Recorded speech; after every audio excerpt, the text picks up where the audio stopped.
অত্যন্ত দৃঢ়তার সঙ্গে জানাতে চাই যে অযোগ্য চাকরি প্রাপকদের টাকা ফেরত দিতেই হবে।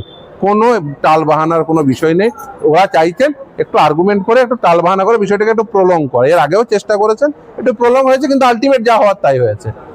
দেখুন, যত করুন, চেষ্টা করুন, কিচ্ছু হবে না। শুধুমাত্র বিষয়টি একটু দীর্ঘায়িত হতে পারে, চেষ্টা করছেন দীর্ঘায়িত করার, কিন্তু ওদের এই জাজমেন্ট কমপ্লাই করতেই হবে।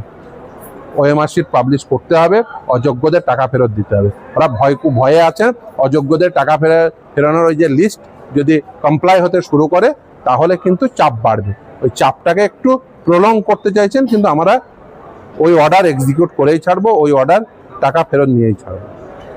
স্কুলে কারা যাবেন? শিক্ষামন্ত্রী বলে দিন স্কুলে কারা যাবেন।